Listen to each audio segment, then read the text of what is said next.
Mesdames, Messieurs, bonjour.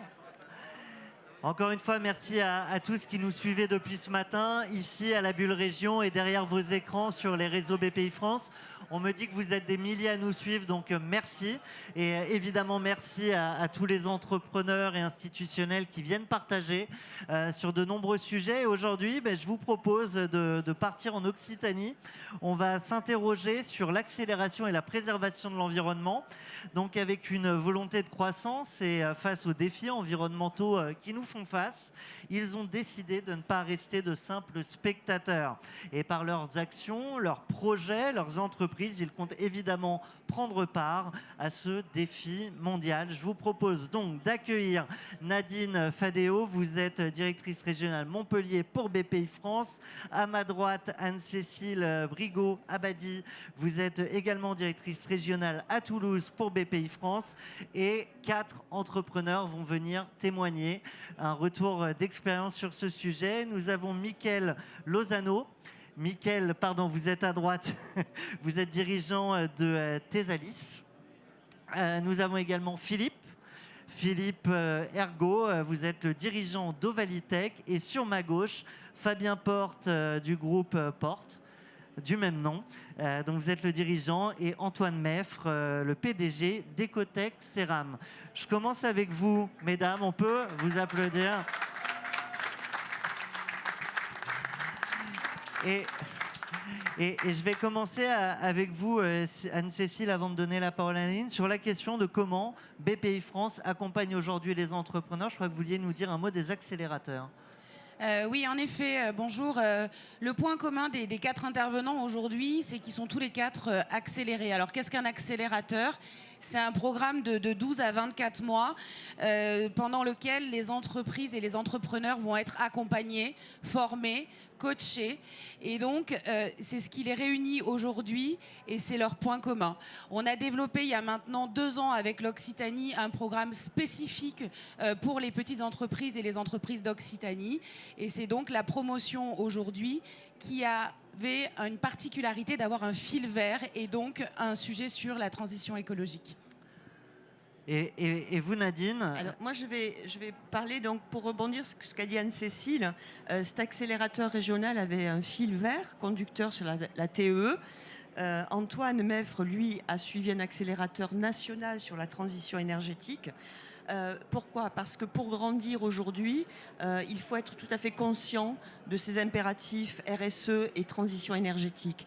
Ça va être un enjeu majeur, et ce qu'on souhaite chez BPI France avec la Banque du Climat et avec le plan climat, c'est vous donner les outils pour prendre en compte ces nouvelles, j'allais dire, contraintes. Ça peut être des contraintes a priori, mais c'est une véritable chance pour l'avenir. Donc on a mis au point des diagnostics, climatomètre, diag-écoflux, etc., pour faire un état des lieux. Ensuite, cet état des lieux étant fait, on peut vous financer les actions à mettre en place pour justement initier cette transition énergétique et ces modifications dans votre entreprise. Et ensuite, on a tous ces accélérateurs pour grandir et conquérir le monde. C'est ce qu'on vous invite à faire aujourd'hui. Eh bien justement, on va donner la parole aux entrepreneurs. Avant de parler de vos entreprises respectives, je serais curieux d'avoir votre retour sur ce programme d'accélération. À quel point des entrepreneurs aguerris comme vous l'étiez déjà ont vu un intérêt à ce programme d'accélération. Je démarre avec vous, Mickaël. Bonjour. Donc effectivement, ça a été pour nous un déclic. Notre société est très très présente à l'international, à l'export, et la crise sanitaire nous a obligés à repenser en fait notre façon de travailler, notamment à l'export, puisqu'on a été cloué au sol pendant pratiquement 2 ans. Et donc le fait de pouvoir s'asseoir au sein de l'accélérateur, de réfléchir à notre stratégie pour l'avenir a été vraiment un gros déclic, une envie de repartir avec plein de nouveaux projets d'accélération, que ce soit à l'export ou aussi en fait en termes d'organisation interne. De votre côté, Philippe, l'accélération, elle s'est jouée sur un sujet en particulier pour Ovalie ? Alors pour Ovalitech, d'abord merci et bonjour à tout le monde. Pour Ovalitech, oui, en effet, l'accélérateur a apporté beaucoup de choses. C'est vraiment un déclic, comme a dit Mickaël, c'est vraiment un déclic qui nous apporte une aide majeure dans la façon de voir nos entreprises, de discuter avec nos salariés, de nous projeter vers l'avenir. Vous voyez, on a un point commun, on est tous occitans. Hein. On est tous accélérés, mais on est tous occitans. Moi, j'ai un petit accent. Donc, pour que l'accent porte loin, on a pu bénéficier de l'aide de la BPI et des accélérateurs qui sont pour nous un bras de levier assez extraordinaire, au-delà de l'aspect financier et administratif. Fabien, sur ce programme d'accélération, qu'est-ce qui a été le plus décisif pour votre entreprise? Bonjour à tous.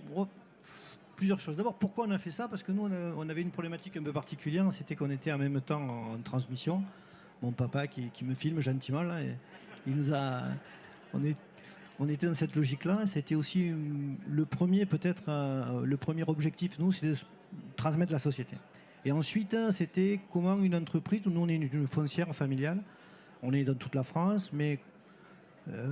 quand on fabrique que du béton, c'est compliqué de dire comment je vais me décarboner demain, comment je vais être vert. Et pourtant, grâce à ça, grâce à l'accélérateur, grâce à l'ensemble des conseils qu'on a eus, on a pu trouver des solutions, on en parlera tout à l'heure, qui permettent de concevoir qu'on aura demain des bâtiments qui vont être certifiés, qui vont nous permettre d'être complètement dans une logique de décarbonation et plutôt vert. Antoine, vous avez participé à un programme national d'accélération.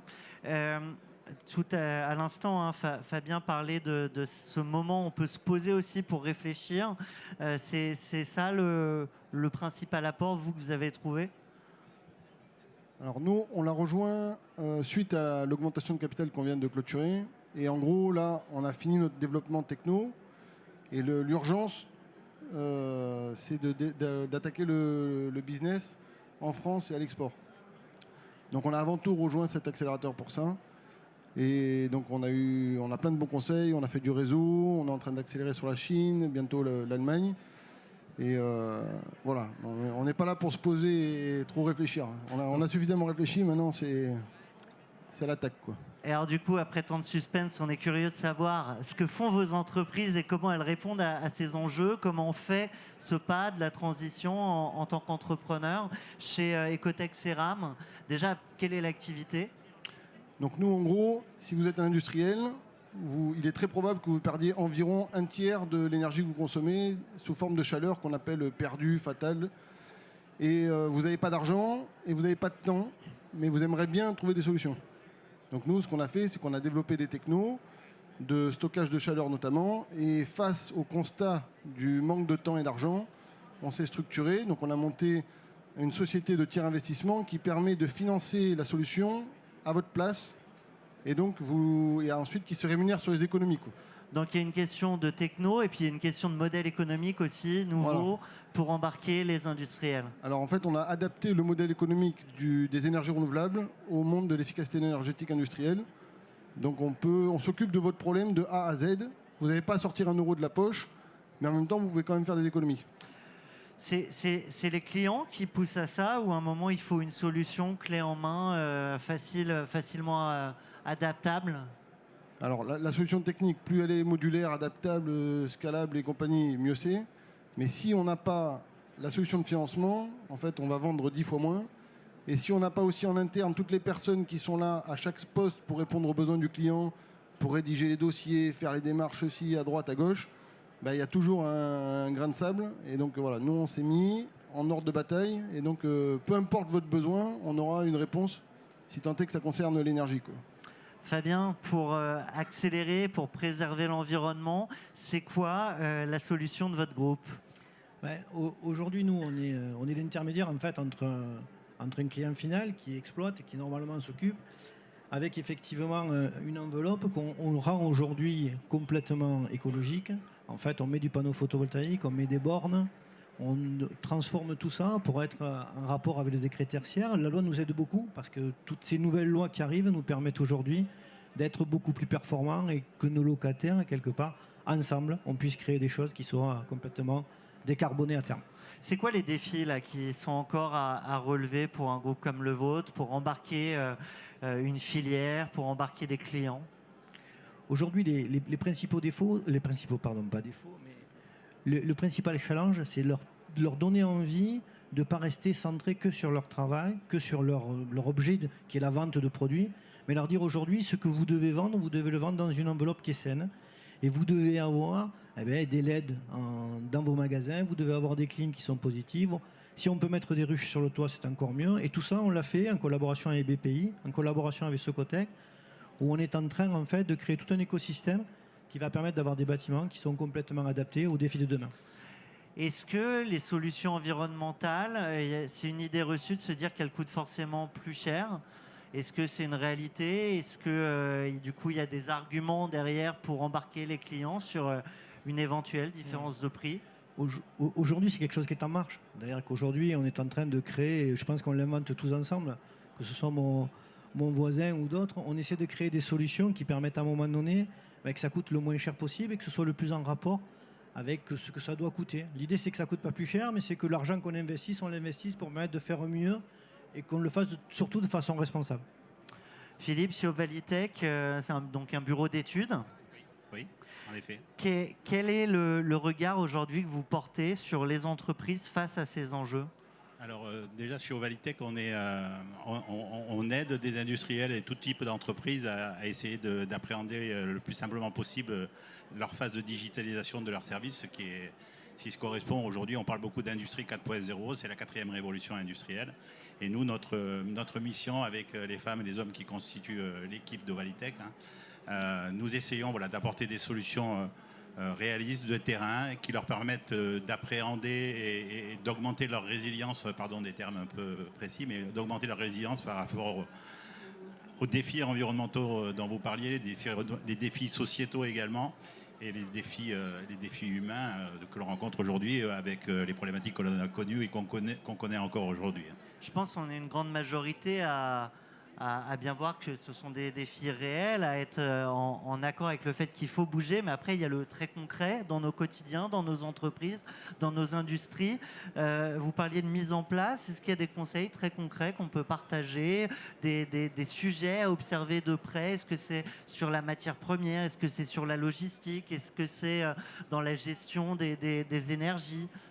Alors nous, on est placé vraiment sur la partie exploitation et maintenance des sites industriels ou des entreprises. Donc on apporte, nous, des secours et des méthodes. On aide les gens à se projeter dans l'avenir, comme je vous disais. Et puis, on fait en sorte aussi que l'industrie et l'environnement ne soient pas des contraires, ne soient pas des opposés. Il faut aller de l'avant, il faut regarder devant, il faut réfléchir à des solutions pragmatiques de terrain qui permettent de relever ces défis environnementaux en particulier. Qu'est-ce qui fait, du coup, vous accompagnez un certain nombre d'entreprises, qu'est-ce qui fait leur déclic? C'est un peu compliqué. Il y a autant de déclics que d'entreprises? Oui, c'est ça. Mais aujourd'hui, on sent quand même que, après les périodes qu'on a vécues, où on a passé des périodes d'autres révolutions industrielles, les précédentes, où on a fait de la robotisation, de l'automatisation à tout va. Aujourd'hui, la 4e révolution industrielle, on n'oublie pas l'humain, on remet l'humain dans ce qu'il apporte de plus de valeur. Donc c'est un peu le déclic d'aujourd'hui sur ces sujets-là. Et alors chez Tessalis, peut-être un mot déjà de l'activité et de la manière dont vous avez pris en compte ces enjeux. Oui, dans notre activité, nous fabriquons des équipements qui permettent de traiter les déchets à risque infectieux sur place. Alors, les déchets à risque infectieux, vous les connaissez maintenant plus qu'il y a 2 ans, puisqu'en fait, c'est tout ce qui est issu des activités de soins, de recherche ou d'analyse, et qui comporte un risque pour l'environnement ou pour les personnes. Et donc, ils ont explosé. Littéralement pendant l'épidémie de Covid-19. Et on s'est rendu compte que finalement, les traitements de ces déchets qui étaient dangereux étaient faits au dépit de bon sens. En réalité, quand vous produisez des déchets dans un hôpital, ils vont être stockés en bas de l'hôpital et puis vous allez avoir un prestataire de service qui vient les chercher avec un camion et donc il va les transporter dans une usine d'incinération, il va les brûler et puis après il va revenir avec les bacs vides pour pouvoir recharger de nouveaux déchets. Et notre principe, en fait, c'était de dire ça serait vraiment beaucoup plus simple de pouvoir fabriquer un système qui permet de les traiter sur place. Comme ça, en fait, on va éviter tous ces camions qui se baladent sur la route et sur l'incinération. Et alors, la réflexion qu'on s'est fait, alors, nous, dans la pure dimension intellectuelle, on disait, c'est sûr, ça a un impact sur le climat. mais on ne l'avait jamais mesuré. Et donc, une des choses qu'on a fait cette année, ça a été de vraiment faire une étude d'impact environnemental de la solution. Et on a pu prouver qu'en fait, de traiter les déchets à risque infectieux sur place, ce n'est pas uniquement plus sûr pour l'environnement, pour éviter la transmission de pandémies, mais également, en fait, c'est 5 fois moins polluant que de les transporter et de les incinérer. Et ça, c'est quelque chose c'est très parlant. On a fait un calcul. Si aujourd'hui, tous les déchets hospitaliers étaient traités directement sur site, on pourrait éviter la pollution de 1 million de voitures chaque année. Donc, Et du coup, pardonnez-moi, mais est-ce que cet argument-là, c'est l'argument supplémentaire environnemental qui fait qu'on embarque les clients, ou est-ce que déjà d'arriver avec une solution de simplicité de traitement local, ça reste quand même le premier argument? Alors, les choses évoluent. Et elles ont évolué puisque pendant la pandémie, on s'est rendu compte d'un certain nombre de difficultés. Donc, les camions qui ne pouvaient pas circuler, le personnel qui était exposé à des risques Covid-19, etc. Donc, il y a 2 ans, l'argument principal des hôpitaux, c'était de savoir combien ça coûte. Ah ben moi j'ai déjà une prestation en fait qui ne me coûte pas plus cher. Maintenant, la décarbonation des industries de santé est vraiment à l'ordre du jour, et les établissements de santé, on voit vraiment ces virages. Mais c'est vrai qu'en fait, il a fallu aussi appuyer avec des études scientifiques ce qu'on avançait. Parce que ça ne suffisait pas de dire oui, on pense que c'est plus écologique, mais il fallait encore le prouver. Quels sont les prochains défis? Je vais faire un tour de table, mais vos prochains défis pour développer la boîte, pour développer la prise de conscience de vos clients respectifs. Vous avez le micro, donc je reste avec vous, Mickaël. Alors, nos défis, il y a des défis qui sont de l'ordre externe, c'est-à-dire comment on va faire pour développer notre activité pour qu'elle soit donc, de plus en plus importante, en particulier dans les pays du monde occidental, dans lesquels en fait il y a des résistances par rapport au changement climatique. Mais après, nous avons nos défis internes qui sont effectivement d'industrie. Bon, on est un PME industriel basé à Toulouse. On a beaucoup grandi depuis qu'on existe. On existe depuis 10 ans. Maintenant, en fait, le but de l'accélérateur, c'était aussi de se dire bon, où est-ce qu'on va être maintenant dans 10 ans. Et évidemment, le défi, c'était de se structurer, de réfléchir à la gouvernance de la société, de réfléchir à, puisqu'on fait beaucoup d'exports, en fait, est-ce qu'on continue à exporter depuis Toulouse ou est-ce qu'on commence à s'internationaliser. Donc, c'est tous ces défis-là qui nous attendent. Philippe? Oui, un petit peu comme Miguel, les défis, c'est les défis de demain, c'est de durer longtemps, d'avoir une activité pérenne, continuer à travailler avec des collaborateurs, en embaucher, croître. Moi, je viens de Tarbes, dans les Hautes-Pyrénées. Pour ceux qui ne savent pas où est Tarbes, c'est à côté de Lourdes, ça parle un peu plus. Voilà. Et donc, voilà, notre défi à nous, oui, c'est vraiment un défi organisationnel, un défi structurel. Comment affronter, comme je disais tout à l'heure, les défis d'aujourd'hui, mais les défis de demain, quoi. Et bon, on a la chance, je ne vais pas répéter, mais on a la chance de faire partie de l'accélérateur Occitanie et d'être, nous, en Occitanie, qui est une région qui est connue pour que les entrepreneurs soient accompagnés et plutôt bien accompagnés. Antoine, vous avez parlé de cette ambition d'aller conquérir le monde avec Ecotech Ceram. C'est quoi les défis pour aller plus vite, plus loin? Parle encore d'accélération. Ouais, donc en termes d'accélération, ça va jouer sur les recrutements. Comment manager, nous on va passer, on est 20, 25, on doit passer à 60. Si on fait mieux que prévu, peut-être ce sera encore plus. Pour l'instant, on n'est pas des grands managers, on fait ce qu'on peut, mais voilà, il y a un gros défi humain. Après, il y a l'export, la production, où est-ce qu'on produit, même topo. Et après, il y a les aspects réglementaires, le prix de l'énergie. Mais ça, on n'y peut rien, mais en ce moment, ça carbure, donc c'est cool. Et moi, j'ai un autre défi. C'est pas professionnel, c'est systémique. Comment on va faire en sorte qu'on arrive à prendre conscience de manière généralisée de l'urgence dans laquelle on se trouve et comment on va faire pour pousser tous ensemble, chasser la moindre particule de chaleur fatale qui sort de chaque cheminée, et de manière à ce que ce soit une guerre commune et que voilà, on soit vraiment soudés dans le même bateau, quoi. Tout à l'heure, dans une autre table ronde sur des sujets assez similaires, on parlait de planètes alignées. Tu as le sentiment que les planètes sont alignées justement pour cette prise de conscience ou en fait, aujourd'hui, il y a encore un gros chemin à faire? En fait, en gros, si il y a 20 ou 30 ans, on était aligné comme on est aligné aujourd'hui, je me serais dit, bon, c'est pas mal. Mais aujourd'hui, on n'est pas aligné comme on devrait être aligné par rapport à l'urgence. On a 30 ans de retard, quoi. Fabien, oui, c'est passé vite.